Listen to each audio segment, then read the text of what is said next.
Yumda chattuna Cosmetic Yonbagi thabak touba masagi chahi kuntraga mangarom suraba nupa amana Cosmetic Yonbagi Khudongchaba Louraga yumthangnana laibe chahi taraga mari khakta ngairibi Nupimacha amabu nupi oibigi Ikai Khumnaba manghalambikhre natana tha taruki angang amasu naupuramle haire Miyoi adu ngasi thawbagi special pokso court na judicial custody da numit taraga mangani remand pikre Press na fangba pao amagi matung ina hek tabada hangoi ningai oiraba thaudok ado Thawbal district ke manung chana laiba moijing da thokibane thaudok adu da hakthengna chenariba miyoi ado Muhammad Suleiman chahi kuntraga manga apokpa manirgun kawe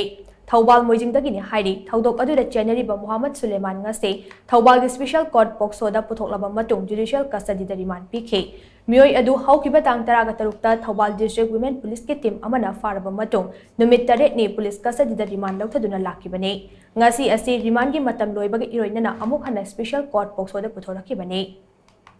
Muhammad Suleiman ngasi court da puthorakani haibagi pau tabadagi masing yamlaba moijing gi miyam court da thomjinnarakhe miyam aduna mara leiraba miyoi matik chaba cherak pigadabane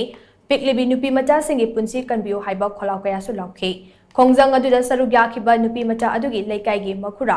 Babul Ahmad kauba miyoi amana phongdorakpada Nupimacha adubu cosmetic ki potlam lainaba Suleiman magi kada kaushinduna nupi oibigi Ikai Khumnaba manghankibane thaudok asi atoppa singda haidoklabade mimang thokna Ikai Khumnaba manghangani haina Nupimacha aduda kihenduna lakhe Suleiman Nupimacha adu kayarak hanna nupi oibigi Ikai Khumnaba manghanduna lakpana tha taruki angang amana purambane Nupimacha adugi apokpi amasung manamana Nupimacha aduda ahongba kaya lakpa urakpadagi doctor gi manakta layang chatpane Maduda apokpi amasung manamana chingnabadagi wa hangbada thokriba thaudok adugi matangda Nupimacha aduna haidorakpaka loinana tha taruki angang ama naupurambane haiba wafam ase khangba ngamlakhibane thaudok adugi matangda imung amadi leikai miyamna khangnarakpadagi Nupimacha adu haukiba tang ahumda Suleiman da chenkhe numit adumakta da Suleiman ase imung manungna Mayumdagi tanthokhe aduga Nupimacha adubuna Suleiman gi imung manunggi miyoi singna mafi maro sakaibaga loinana tanthoknaba honaramkhe Thawong adu lekai aduda laiba hanagi member amana khanglakpadagi Nupimacha adu kanbikhibani haina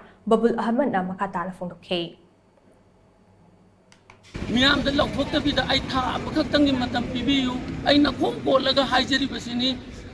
tha asigi hek sigi tha sima loibaga ai nacha nupi se soidana ai laugani haibagi Thazaba pirambaga loinana haina piramiba aduda nupi ahum lamlanba atopa lekai gi nupi ahum amanasu uhubagi witness leirabane adumaina hairiba Nupimacha asigi ichachimangki loinana nongal ba numit nini hubi suraba kanda tarik